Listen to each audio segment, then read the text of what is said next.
Les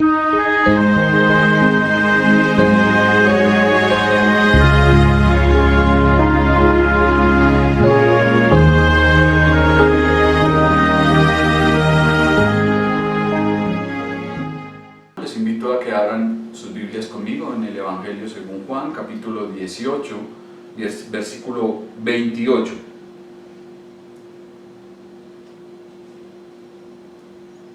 Y vamos a darle observación al texto. Versículo 28 del capítulo 18, dice así la palabra. Llevaron a Jesús a casa de Caifás al pretorio. Era de mañana y ellos no entraron en el pretorio para no contaminarse y así poder comer la Pascua. Entonces salió Pilato a ellos y les dijo: ¿qué acusación traéis contra este hombre? Respondieron y dijeron: si este no fuera malhechor, no te lo habríamos entregado. Entonces les dijo Pilato: tomadle vosotros y juzgadle según vuestra ley. Y los judíos le dijeron: a nosotros no nos está permitido dar muerte a nadie. Para que se cumpliese la palabra que Jesús había dicho, dando a entender de qué muerte iba a morir. Amén. En el contexto estábamos observando que nuestro Señor fue llevado ante el sumo sacerdote Anás, y que allí este hombre religioso no logró nada, no consiguió sacar a nuestro Señor alguna palabra que lograse implicarlo o incriminarlo. Es interesante que Juan, nuestro evangelista, no enfatiza el interrogatorio que tuvo nuestro Señor ante Caifás y el Sanedrín. Por los otros evangelios sabemos que allí este sumo sacerdote llamado Caifás rasgó sus vestiduras después de haber puesto a nuestro Señor bajo la gravedad de juramento y después de haberle dicho: te conjuro por el Dios viviente que nos digas si eres el Hijo de Dios. La respuesta de nuestro Señor fue: tú lo has dicho. Y sabemos que este sumo sacerdote rasgó sus vestiduras y dijo ante todo el Sanedrín: no tenemos necesidad de más, ya todos lo habéis oído. Así acusaron a nuestro Señor de blasfemia, porque al decir que era hijo de Dios, estaba colocándose al mismo nivel de Dios. No era ni más ni menos. Decir que es el Hijo de Dios es decir que es Dios mismo. Y esa fue la gran blasfemia, según ellos. Pero Juan no nos relata nada de este interrogatorio. Entonces pasa del interrogatorio de Caifás. Sabemos que aquí por el primer versículo dice que llevaron a Jesús de casa de Caifás al pretorio.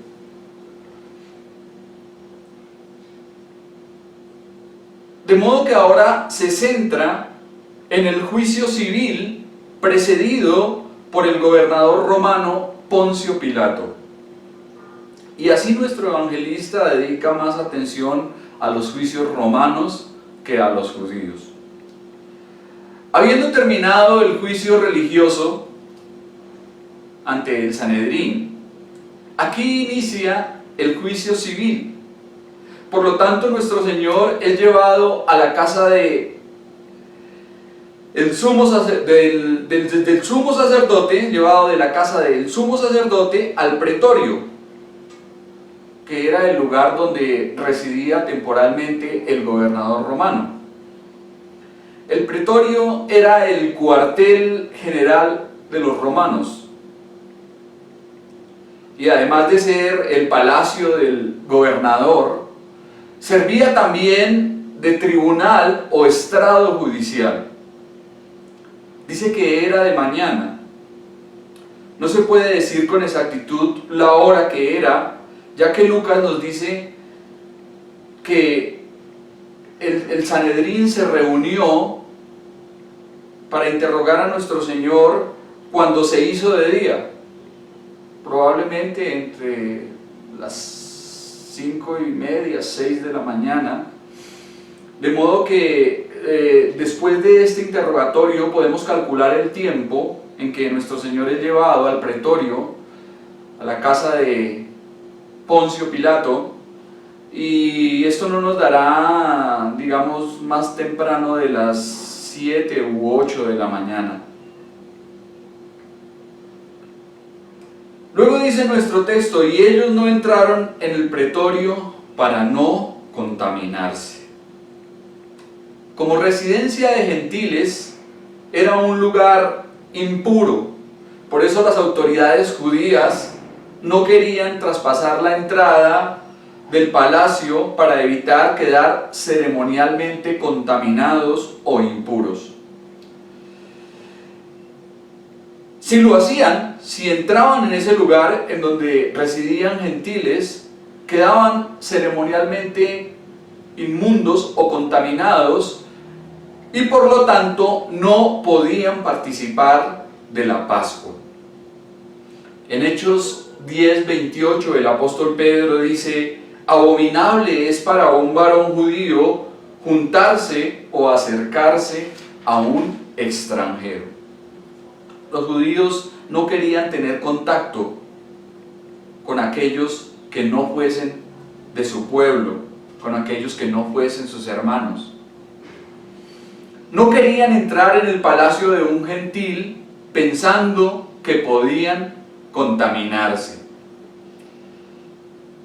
Pero a la vez no les inquietaba tramar y desear la muerte del inocente Hijo de Dios. Qué paradójico. No querían contaminarse según sus costumbres y su religión. Querían permanecer formalmente limpios, pero sí estaban intentando y deseando quitar la vida al Señor, asesinar a un santo y a un justo enviado del cielo. Eso era para ellos irrelevante y no les daba miedo contaminarse con esa sangre inocente. Mientras se preocupaban por cuestiones religiosas y ceremoniales de forma escrupulosa. Con razón nuestro Señor les dijo a estos líderes religiosos en cierta ocasión: hipócritas, ciegos, porque colan el mosquito, pero se tragan el camello. Agustín comenta: oh impía ceguera, se consideraban contaminados por un hogar de otro y no por un crimen propio. Tenían miedo de ser contaminados por el pretorio de un juez extranjero, pero no temían ser contaminados por la sangre de un hermano inocente. ¡Qué hipocresía! ¡Qué falsedad! ¡Qué religiosidad tan extrema esta, la que tenían estos hombres! Los judíos temían contaminarse entrando a la casa de un gentil en el mismo momento en que llevaban a cabo la obra del diablo y asesinaban al príncipe de vida. Se tragaban entero a un enorme camello de maldad mientras un pequeño mosquito se atascaba en sus gargantas. Sí que eran escrupulosos estos hombres, endurecidos. Estaban obrando la peor maldad que un mortal pudiese cometer y al mismo tiempo hablaban de contaminarse y ser cuidadosos con respecto a la Pascua. No es raro encontrarse con personas excesivamente meticulosas con la observancia de formalismos, rituales y ceremonias externas, cuando a la vez viven en el pecado y la inmoralidad más detestables. En algunos países los asesinos son estrictos en lo referente al ayuno, a la cuaresma, a la confesión y la absolución. Incluso recordamos que aquí en nuestro país, en medio de esta historia de violencia que ha bañado de sangre nuestro territorio, en algún momento los sicarios iban y se encomendaban a un ídolo abominable que tenían, y allí hacían rezos para que sus balas llegaran al objetivo deseado. Esto lo hemos visto durante toda la historia. ¿Cuántos nos están encomendando a sus vírgenes y a sus santos para cometer sus maldades y sus fechorías?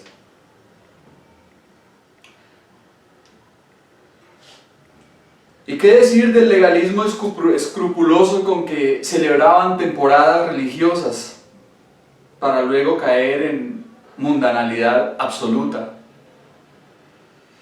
Algo parecido a lo que hace la gente hoy en día en la famosa temporada de la Semana Santa. Muchos se guardan de comer carne y dicen no nos contaminemos, no queremos pecar, pero después están bailando y celebrando en el carnaval. Entonces están haciendo lo mismo que estos fariseos y estos religiosos hipócritas. Están colando el mosquito, pero se están tragando el camello. Oremos para que el Espíritu Santo ilumine nuestras conciencias y nos proteja de un cristianismo sesgado y desfigurado. La verdadera cristiandad no se trata de guardar, ni de cumplir, ni de hacer. Sabemos que las obras vienen como resultado de la fe, pero que por encima de cualquier obra está la fe, la confianza en el Señor Jesucristo. Oremos en donde la limpieza del corazón se valore más que las cosas externas. Termina el pasaje diciendo, y así poder comer la Pascua. Según la ley, entrar en la casa de un gentil convertía a un judío en alguien ceremonialmente contaminado, y como resultado dicha persona no podía participar del culto en el templo ni de celebrar las fiestas solemnes, mientras que no se restaurase su limpieza por medio de un acto también ceremonial de lavamiento y de absolución. Pero notemos algo interesante: la inmundicia y suciedad de estas personas no estaba en su exterior, sino estaba en sus corazones, en su interior, donde albergaban odio, homicidio y traición contra el Señor. Muchas veces nuestro Señor fue enfático en esta enseñanza. A veces damos más importancia a lo que nos puede contaminar desde afuera y decimos no toco, no cojo, no como, no participo de esto porque me contamino. Pero eso no contamina al hombre. Lo que realmente contamina al hombre, nuestro Señor lo dice, es lo que sale del corazón. Y del corazón del hombre es donde salen los homicidios, las borracheras, los adulterios, los hurtos, los crímenes y toda clase de maldad. Les importaba participar del Cordero Pascual y respetar su costumbre, pero no les importaba asesinar al Cordero de Dios, del que era esa Pascua solamente un molde y tipo. La santurronería externa basada en formalismos y ceremonias. Debemos cuidarnos de eso. Con gran verdad Samuel dice, ciertamente el obedecer es mejor que los sacrificios y el prestar atención que la grosura de los carneros. Si vivimos en obediencia al Señor, seremos más agradables a Él. Y no es tanto las cosas exteriores, como ya lo dije, no es tanto lo que pueda contaminarnos desde afuera. De nada sirve ser religiosos y escrupulosamente dogmáticos en cuanto a las formas, mientras que se cometen los pecados más horrendos deliberadamente.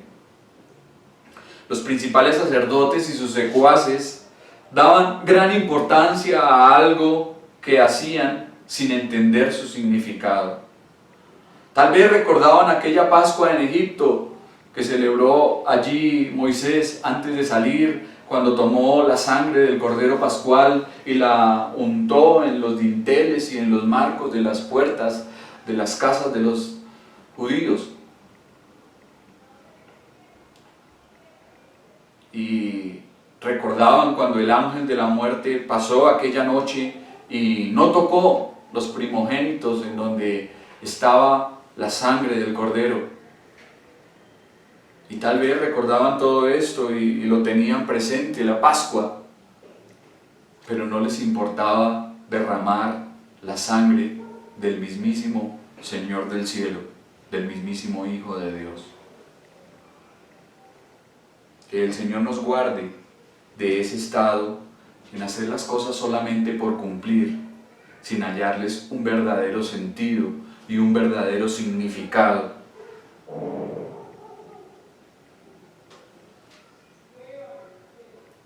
Entonces salió Pilato a ellos y les dijo: ¿qué acusación traéis contra este hombre? Al oír que los principales sacerdotes habían traído a un prisionero a su patio, y sabiendo por experiencia que ellos no entrarían por temor a contaminarse, Pilato salió y les habló. Y su primera pregunta era la que correspondía a su cargo de juez. Entonces les indaga sobre cuál es la acusación o el delito que imputan al prisionero que traen ante sí. ¿De qué delito acusáis a este hombre? Fue lo que Pilato les preguntó. La ley entre los romanos prohibía juzgar o condenar a alguien sin una acusación formal previa. Así pues, este juicio comienza pidiendo a los principales religiosos una acusación contra el prisionero Jesús. Acusación que, como veremos en el contexto, claramente no tienen. Acerca de Poncio Pilato podemos añadir que ocupó el cargo de procurador romano en Judea y fue nombrado por el emperador Tiberio desde el año 26 hasta el año 36 después de Cristo. Y luego fue relevado por no poder mantener la paz en su territorio. El historiador Filón de Alejandría describió a Pilato como un hombre de disposición muy inflexible y muy implacable, tanto como obstinado, ante este juez implacable de que pensaban acusar a nuestro Señor. ¿De qué le iban a acusar? ¿Qué acusación tenían contra nuestro Señor? ¿De predicar la verdad? ¿De exponer claramente el camino de la justicia? ¿De ayudar a los necesitados y dar de comer a los hambrientos? ¿O tal vez de sanar a los enfermos? ¿De qué le iban a acusar? ¿De predicar la verdad? ¿De hacerles ver sus pecados? Cualquier cosa que dijeran contra él no sería más que una infame calumnia, puesto que aquel prisionero era el hombre más justo, santo y perfecto que jamás hubiese pisado la tierra. Si había alguien inocente, santo y justo, era nuestro Señor. ¿Y de qué le van a acusar? Observemos lo que dice el versículo 30. Respondieron y le dijeron: si este no fuera malhechor, no te lo habríamos entregado. Al no tener una acusación formal contra Jesús, los principales religiosos responden con una declaración general. Así que literalmente dicen, si no estaba haciendo mal, o si no fuese un malhechor, y esto enfatiza una acción continua, porque quieren pintar a nuestro Señor como un criminal habitual, como alguien que estaba haciendo mal continuamente. Según ellos, de no serlo, no lo habrían presentado ante él. Al interrogarlo ante el Sanedrín, habían dictaminado que era culpable de quebrantar la ley. Solo venían para que Pilato pronunciara su sentencia y aceptara su veredicto. Ellos ya le habían declarado culpable y lo habían traído a Pilato solamente para que formalmente diese la sentencia de muerte. Pero notemos que están tildando a Jesús de ser un infractor habitual. Y sin embargo, no tienen acusación de un crimen específico que hubiese cometido. Lo que Pilato les preguntó es, ¿qué acusación tienen contra este hombre? ¿Qué fue lo que hizo? ¿Cuál es su crimen? ¿Cuál es su delito? Y la respuesta de ellos es, si no fuera un malhechor, no te lo habríamos traído. Estaban diciendo que era un malhechor, pero ¿qué había hecho? Era lo que Pilato les estaba preguntando. ¿Cuál era su crimen? ¿De qué se le acusaba específicamente? No tenían nada en su contra. En otras palabras, lo que parece que piden es, si no fuera culpable ni digno de morir, no te lo habríamos entregado. Sabemos lo que es, y por eso pedimos que le sentencies a muerte. Le hemos condenado, y te pedimos a ti como nuestro gobernante que le ejecutes. De alguna forma apelaban a la confianza de Pilato en el juicio que ellos realizaron. Y se alcanza a observar que la respuesta de estos hombres es en un tono altivo, orgulloso y arrogante. Le respondieron con atrevimiento y mala educación.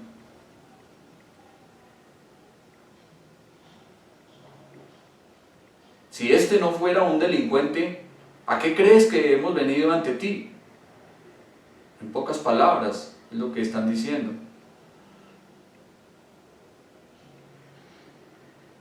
Seguramente esta respuesta desagradó al gobernador Poncio Pilato.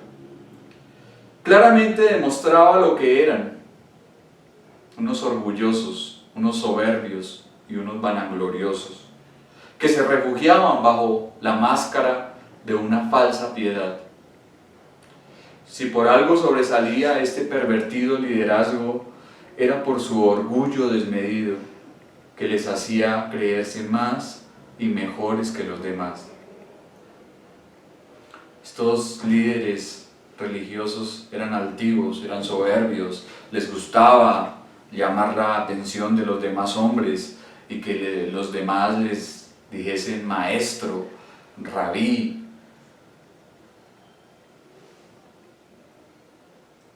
Tenían una soberbia desmedida, y aquí se puede observar en la forma como le contestan a este hombre romano. Si no hubiesen considerado al prisionero reo de muerte, no le habrían llevado al procurador, dado que en ningún otro caso precisaba su confirmación. Estos guías ciegos buscaban, por sobre todo, que se les diese la razón. Aparte de ser orgullosos, soberbios, altivos, eran necios, eran obstinados, tercos. Poco y nada les importaba un juicio justo y razonable en aras de la verdad. Eso a ellos no les importaba, que se indagase en el caso y que se mirase a ver si Jesús era o no culpable.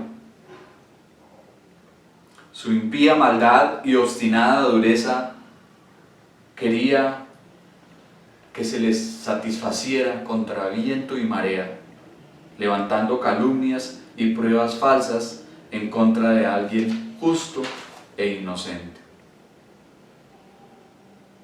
Qué perversidad tan terrible la que hay en estos hombres. Pero como ya lo hemos dicho en otras ocasiones, antes que ser un plan de los hombres y antes que ser todo lo que ellos tramaron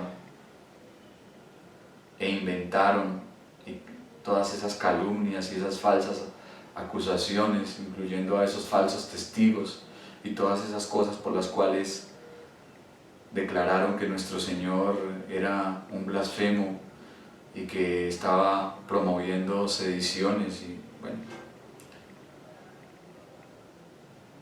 todas esas falsedades que inventaron en contra de Él. Sabemos que más que ser un plan de ellos, fue el propósito y la voluntad de Dios, y que todo esto ya estaba profetizado, como lo veremos aquí más adelante, ya debía cumplirse, porque ese era el plan de Dios.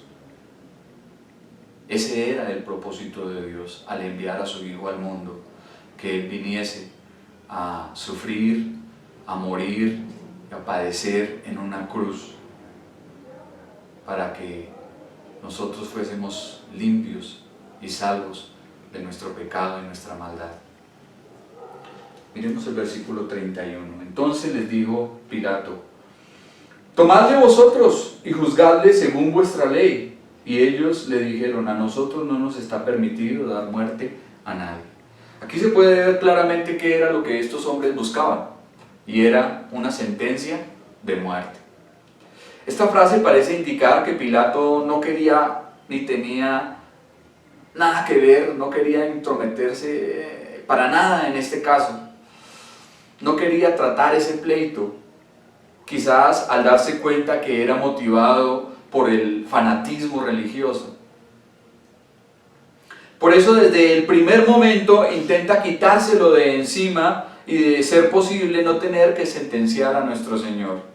Entonces parece decirles: si como dicen es un malhechor, entonces llévenlo y condénenlo a muerte según su propia ley. Hagan lo que les plazca, pero no me molesten con este caso. Así este gobernador romano intentó evadir su responsabilidad y devolverla a los judíos. Si ya habían juzgado a Jesús y le habían hallado culpable, ¿por qué entonces no le sentenciaban según su ley? El término que aparece aquí como juzgar es un término fuerte en el griego y significa condenar a muerte. El Sanedrín podía condenar a muerte a una persona, pero era el gobierno romano quien tenía que aprobar y ejecutar la sentencia. La respuesta de los judíos fue significativa, y lo que dijeron fue más o menos lo siguiente: nosotros no somos una nación independiente, se nos ha quitado el gobierno civil y ya no tenemos autoridad para dar muerte a nadie. Con esto evidenciaban estar sujetos a servidumbre y bajo el yugo del poderoso imperio de los gentiles. Por otra parte, el carácter lastimoso de Pilato manifiesta a un hombre carente de valor, a alguien sabedor de lo justo y lo correcto en el caso que tenía enfrente, y sin embargo alguien temeroso de actuar en consecuencia. Sabedor de la inocencia de nuestro Señor y a pesar de ello incapaz de absolverlo por temor a contrariar a los judíos. Sabedor de que se estaba equivocando y no obstante incapaz de hacer lo correcto. Despreciables son los gobernantes cuyo principio es complacer al pueblo, que hacen lo erróneo antes de contrariar a la turba. Y esto es lo que hoy en día vemos que están haciendo muchos que están en el gobierno y otros que lo están deseando y aspirando. Bueno, si la mayoría dice ser homosexual, entonces levantemos la bandera LGTBI, congraciémonos con ellos, hagamos lo que nos piden, con eso de esa forma estarán de nuestra parte. De cierta forma esto era lo que Pilato estaba haciendo. Los judíos estaban pidiendo la cabeza de nuestro Señor y él, sabiendo que era inocente, teniendo la conciencia de que se encontraba frente a alguien justo, no impidió lo que estos perversos estaban llevando a cabo. ¿Cuántos eluden su deber e intentan endosar su responsabilidad a otros para así salir mejor librados? Parece claro que el perspicaz romano vio de inmediato que este caso no correspondía a su tribunal y que se trataba de una cuestión de odios, de controversias y de resentimientos religiosos. También que el prisionero que tenía ante sí era cuanto menos inocente del delito político que se le imputaba con un celo tan insinuado y sospechoso.